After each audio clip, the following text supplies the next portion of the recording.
Hello everyone, I welcome you all to the learning में DC. So आज के इस वीडियो में हम बहुत ही इंपॉर्टेंट टॉपिक के बारे में बात करने वाले हैं जिसका नाम है ग्रीन हाउस इफेक्ट।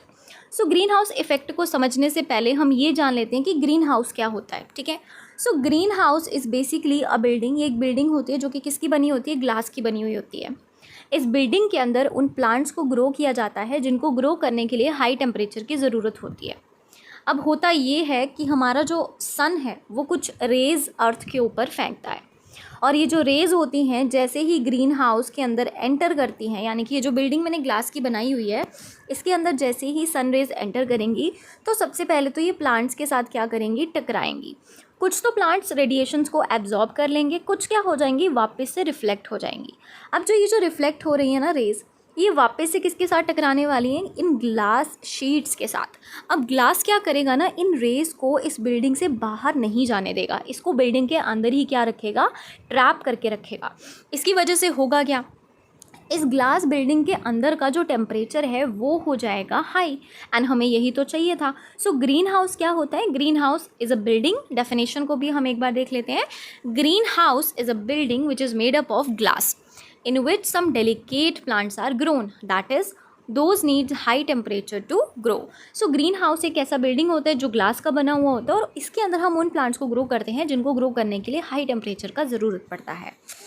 अब हम जान लेते हैं कि ग्रीन हाउस इफेक्ट क्या होता है। ग्रीन हाउस समझ में आ गया तो अब आपको ग्रीन हाउस इफेक्ट भी बहुत ही अच्छे से समझ में आ जाएगा। ये दोनों अलग अलग चीज़ें हैं, लेकिन ग्रीन हाउस इफेक्ट समझने के लिए आपको ग्रीन हाउस समझना बहुत ही ज़्यादा इंपॉर्टेंट था। तो चलिए अब बात करते हैं हम लोग ग्रीन हाउस इफेक्ट के बारे में। अब ये ग्रीन हाउस इफेक्ट क्या होता है वो देख लेते हैं। तो देखिए, नॉर्मली क्या होता है ना, ये है हमारा earth. Okay, this is the earth. सो जो सन होता है वो क्या करता है, अपनी सेम रेडिएशंस जो होती हैं, जैसे कि आप ऑरेंज कलर में देख रहे हो, रेडिएशंस क्या करता है, अर्थ की सरफेस के ऊपर फेंकता है। जो अर्थ का सरफेस होता है वो कुछ रेडिएशंस को एब्जॉर्ब कर लेता है, और जो बाकी की रेज होती हैं उनको एटमॉस्फेयर के थ्रू वापस से स्पेस में क्या कर देता है, रिफ्लेक्ट बैक कर देता है। तो ये तो होता है वो क्राइटेरिया जो नॉर्मल केसेस में होता है। ठीक है, नॉर्मली यही केस जो है वो रहेगा। अब सेकेंड वाले डायग्राम की अगर हम लोग बात करें, अगर हम थोड़ा सा गलत हो गया, ठीक है। तो अगर हम लोग सेकेंड डायग्राम का बात करें तो यहाँ पे क्या हो रहा है, देखिए अब ये अर्थ का सरफेस है। सिमिलरली सन से ना कुछ रेज जो हैं वो निकल के आएंगी, कुछ तो अर्थ सरफेस क्या करेगा, एब्जॉर्ब कर लेगा, और कुछ वापस से क्या हो जाएंगी, रिफ्लेक्ट हो जाएंगी। अब बात ये आती है कि जैसे ही ये रिफ्लेक्ट होने की कोशिश करती हैं तो यहाँ पे एक और लेयर अर्थ के ऊपर बन चुकी है, अर्थ के एटमॉस्फेयर के थोड़ी सी ऊपर एक और लेयर बन चुकी है, जो कि लेयर है हमारी ग्रीन हाउस गैसेस की।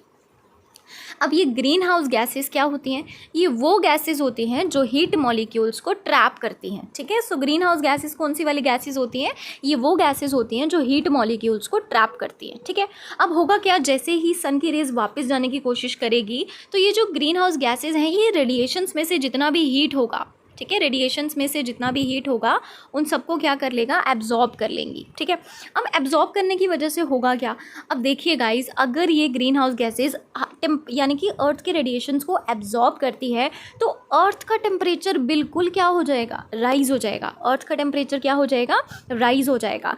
एक और चीज़ मैं आपको बता देती हूँ, जब सन से रेज अर्थ के सरफेस पे गिरती हैं तो that are the UV rays. वो कौन सी वाली रेज होती हैं, यूवी रेज। लेकिन जैसे ही अर्थ के सरफेस के साथ ये टकराती हैं तो इनका जो स्पीड होता है, इनका जो इंटेंसिटी होता है वो थोड़ा सा कम हो जाता है, एंड वो चेंज हो जाती हैं इंफ्रारेड रेज में।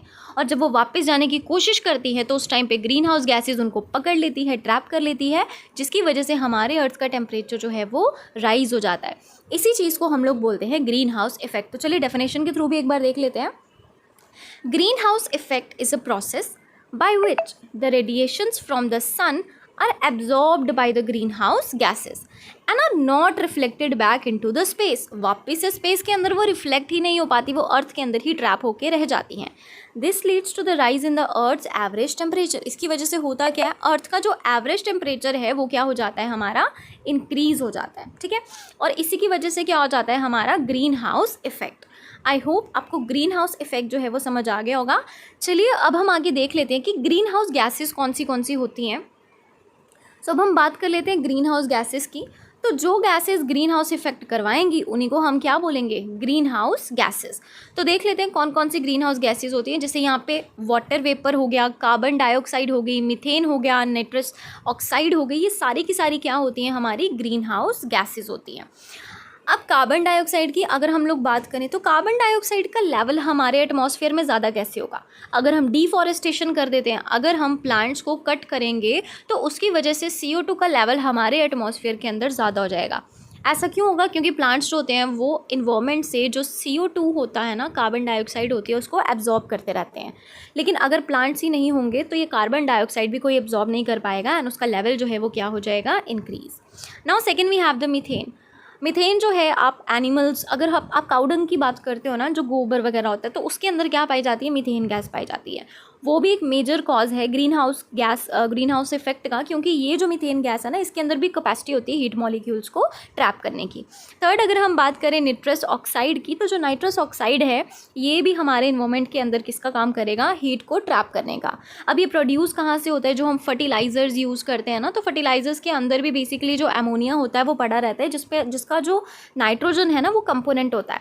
तो वहाँ से भी ये नाइट्रस ऑक्साइड जो है वो ओरिजिनेट होता है। या फिर हम लैब्स के अंदर जो नाइट्रिक एसिड की प्रिपरेशन करते हैं ना, तो वहाँ से भी नाइट्रस ऑक्साइड जो है उसका प्रिपरेशन हो सकता है, वो गैस इवॉल्व हो सकती है। तो ये कुछ ग्रीन हाउस गैसेज हैं जो क्या करवाती हैं, हमारा ग्रीन हाउस इफेक्ट करवाती हैं। सो आई होप आपको ग्रीन हाउस गैसेस के बारे में भी समझ में आ गया होगा। तो नेक्स्ट हम लोग बात कर लेते हैं इसके इफ़ेक्ट्स की। तो इफ़ेक्ट्स कौन कौन से होंगे, क्या क्या इसके इफ़ेक्ट्स रहेंगे, अब हम वो देख लेते हैं। बिल्कुल शॉर्ट में मैं आपको बता देती हूँ। देखो, अब एक्चुअली में होता क्या है, देखो, जब भी अर्थ का टेम्परेचर बढ़ जाएगा, ग्रीन हाउस इफेक्ट यानी कि अर्थ का टेम्परेचर जो है वो राइज होता जा रहा है। अब अगर अर्थ का टेम्परेचर जो है वो बढ़ रहा है तो उससे क्या क्या चीज़ें हो सकती हैं। सबसे पहला तो जितने भी ग्लेशियर्स हैं वो मेल्ट हो जाएंगे, जितने भी आइस ग्लेशियर्स हैं वो क्या हो जाएंगे, मेल्ट हो जाएंगे। अब मेल्टिंग से क्या होगा, फ्लड्स आने का खतरा हो जाएगा। सेकेंडली, बहुत ही ज़्यादा एक्सट्रीम वेदर कंडीशंस हो जाएंगी, बहुत ज़्यादा गर्मी हो जाएगी, जिसको हम लोग बोलते हैं एक्सट्रीम हीट वेव्स। आप बोलते हो ना गर्मी में कभी कभी हिंदी में हम लोग बोलते हैं कि लू चल रही है। आई डोंट नो हिंदी में और डोगरी में समथिंग बोलते हैं कि लू चल रही है, ठीक है। अब वो लू क्या होती है, that is the dry and the hot wind, okay. जो गर्म हवा चलती है ना उसी को हम बोलते हैं एक्सट्रीम हीट वेव। तो ये भी एक इफेक्ट है किसका, ग्रीन हाउस का। Then we have increased drought. अगर बताओ, अगर टेम्परेचर बहुत ज़्यादा हो जाएगा, इंक्रीज हो जाएगा, तो ऑब्वियसली जो ड्रॉट है वो भी आने के चांसेस हैं, सूखा पड़ जाएगा ना सब कुछ।